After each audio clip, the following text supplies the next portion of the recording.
Hi friend, welcome to game of winning. आज की इस वीडियो में काफ़ी सारी इंटरेस्टिंग अपडेट्स हैं। सबसे पहले बात कर लेते हैं कल होने वाले स्मैकडाउन के एपिसोड से। WWE ने इस एपिसोड के लिए पहले से काफ़ी कुछ अनाउंस किया हुआ है। The card for tomorrow SmackDown आपको बता देता हूँ।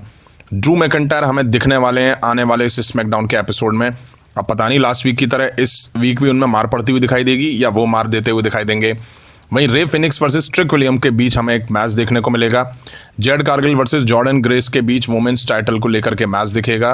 वहीं इयो स्काई रिहा reply versus Nia Jax slash legend के बीच टैग टीम टाइटल्स को लेके मैच देखने को मिलेगा। वहीं Alexa Bliss Julia versus Zelina Vega के बीच वुमेन्स एलिमिनेशन चैम्बर के लिए क्वालिफाइंग मैच भी हमें देखने को मिलेगा। वहीं Cardi roads versus Jacob फातू versus Sami ज़ैन के बीच हमें मेंस एलिमिनेशन चैम्बर के लिए क्वालिफाइंग मैच दिखेगा। अब पहले तो मुझे ऐसा लग रहा था इस मैच के अनाउंस होने से पहले कि कॉडी रूड्स और जेकब फातू दोनों अलग अलग क्वालिफाइंग मैच में होंगे, बट दोनों को एक ही मैच में डाला गया है। दोनों की ही राइवलरी हमें ड्रू मैकिंटायर से देखने को मिल रही है। दोनों ने ही लास्ट वीक ड्रू मैकिंटायर पर अटैक करा है, तो मुझे लगता है इस मैच में ड्रू मैकिंटायर आके जरूर इंटरफेयर करने वाले हैं। अब चांसेस मुझे जो लग रहे हैं वो ये कि कॉडी रूड्स शायद इस मैच को जीत के क्वालिफाई कर जाएंगे एलिमिनेशन चैम्बर के लिए। नेक्स्ट बात कर लेते हैं WWE के आने वाले पेपर व्यू एलिमिनेशन चैम्बर के बारे में। एलिमिनेशन चैम्बर का ऑफिशियल पोस्टर WWE ने रिलीज कर दिया है, जो कि शिकागो में होने वाली है। इस पोस्टर पे सीएम पंक और उनकी वाइफ एजे ली को जगह दी गई है। सीएम पंक शिकागो से हैं और उनकी वाइफ एजे ली भी शिकागो से हुई। एलिमिनेशन चैम्बर का लोगो या यूं कहूं थीम आप देखेंगे तो वो भी सीएम पंक की चड्डी पे जो स्टार लगे रहते हैं ना, बने रहते हैं, वो भी आप इसमें यूज होता हुआ देखेंगे। कलर थीम वगैरह सीएम पंक के लोगो जो उनके आउटफिट होते हैं उससे ही मैच करती हुई बनाई गई है। वहीं सीएम पंक जो पोस्टर पे आप देख रहे हैं तो कहीं ना कहीं 2013 वाले सीएम पंक की वाइब दे रहे हैं। पोस्टर बढ़िया लग रहा है देखने में। नेक्स्ट बात कर लेते हैं लोगन पॉल के बारे में। जैसा कि कल की वीडियो में मैंने आपको बताया था कि लोगन पॉल वर्सेस बैड बनी के बीच रेसलमेनिया 42 को लेके मैच काफ़ी ज़्यादा टीज हो रहा है। अब लोगन पॉल ने इस मैच को लेके कुछ कहा है। Logan Paul says that if a match between him and Bad Bunny happens, it would hands down be the biggest wrestling match of all time with the potential to captive a global audience. Logan Paul का clear कहना है कि उनके और Bad Bunny के बीच अगर match होता है रेसलमेनिया में तो ये अब तक का सबसे बड़ा रेसलिंग मैच होगा, जिसमें ग्लोबल ऑडियंस भाई साहब अट्रैक्ट होगी उस मैच को देख करके। मतलब आप समझ लीजिए हाउसफुल मैच होने वाला है, जिसको लेकर के टिकट एकदम बूम कर जाएंगी रेसलमेनिया की। अब मैच बड़ा कैसे बनता है जब दोनों अपोनेंट अपना 100% मैच में डालें। अब देखिए लोगन पॉल की साइड से तगड़ा एक्शन दिखेगा, इसमें कोई दो राय नहीं है। मुझे बिल्कुल डाउट नहीं है लोगन पॉल को लेकर के, बट डाउट बैड बनी को लेकर के है। वो लोगन पॉल जैसा परफॉर्म नहीं कर पाएंगे क्योंकि 2023 के बाद से वो WWE में किसी भी मैच में नहीं दिखाई दिए हैं, जबकि लोगन पॉल टाइम पे WWE में दिखाई देते रहे हैं। वो पहले पार्ट टाइमर थे, अब वो फुल टाइम के तौर पर हमें दिखाई दे रहे हैं विजन के साथ पिछले कुछ टाइम से।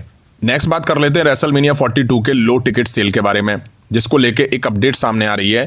WWE held a meeting this week with multiple departments to address the low ticket sales for WrestleMania 42. Management acknowledged that the current number are well below expectation, though WWE intends to keep ticket price as they are. WWE ने इस हफ्ते कई departments के साथ भाई meeting करी है ताकि रेसलमेनिया 42 के लिए जो कम टिकट सेल है उस पर बात की जा सके, उसकी सेल क्यों इतनी कम है उसको लेकर के डिस्कशन करा जा सके। वहीं मैनेजमेंट ने माना है कि अभी जो टिकट सेल है वो नंबर के अकॉर्डिंग काफ़ी कम है। मतलब जितना उम्मीद थी WWE को कि आज की डेट में इतनी टिकट सेल हो चुकी होंगी, वैसा नहीं हुई है। हालांकि WWE ने यह भी क्लियर करा है कि टिकट के जो प्राइस हैं वो वैसे के वैसे ही रहेंगे, भाई सब चेंजेस नहीं होंगे। टिकट चाहे बिकें चाहे ना बिकें, मतलब कि बेशक कम सेल हो बट प्राइस में कोई कटौती करने का प्लान WWE का नहीं है। टिकट में जो प्राइस है वैसे ही रहेंगे। आपको बता दूं नाइट 1 और नाइट 2 में अभी भी 5 से 5,500 टिकट सेल होने के लिए बची हुई हैं। अब इसके लिए मीटिंग करो या कुछ करो, क्योंकि अभी तक फैंस को पिक्चर क्लियर ही नहीं है कि रेसलमेनिया में कौन कौन से मैच होंगे कौन से नहीं होंगे, तो टिकट कोई क्यों लेगा और कैसे लेगा। वहीं एक रिपोर्ट में यह भी खुलासा हुआ है, the cheapest nosebleed seat for WrestleMania 42 in Las Vegas are currently going for $735 for both nights पर टिकट मास्टर। टिकट मास्टर जिसपे इवेंट्स की WWE इवेंट्स की टिकट सेल होती हैं, उसके अकॉर्डिंग अगर प्राइस चेक करते हैं तो लास वेगास में जो रेसलमेनिया 42 होने वाली है उसकी सबसे सस्ती टिकट दोनों नाइट के लिए $735 की है। कितने की? $735 की। अगर आप इसे इंडियन रुपीज़ में कन्वर्ट करेंगे तो भाई ये करीब होती है 66,000 रुपये से भी ज़्यादा। वहीं नोज ब्लीड सीट का मतलब होता है जो रिंग से सबसे दूर होती हैं और काफ़ी ज़्यादा हाइट पर होती हैं। इनका प्राइस सबसे कम होता है, तो आप ये मान लीजिए सबसे कम प्राइस है रेसलमेनिया 42 की टिकट का। इससे आगे आप जाएंगे, मतलब रिंग के आसपास देखेंगे, थोड़ा दूर देखेंगे, तो भाई वो प्राइस और ज़्यादा हाई फाई होंगे। अब आप सोच लीजिए $735 सबसे कम है, सोचो नीचे वाली सीट्स का कितना होगा। नेक्स्ट बात कर लेते हैं जेड कारगिल के बारे में, जो कि स्मैकडाउन सुपरस्टार हैं और WWE वुमेन्स चैंपियन भी हैं।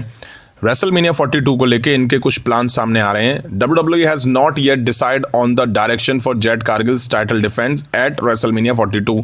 Multiple ideas have been discussed with Charlotte Flair versus Jade Cargill and Tiffany Stratton versus Jade Cargill among the most frequently considered matchups.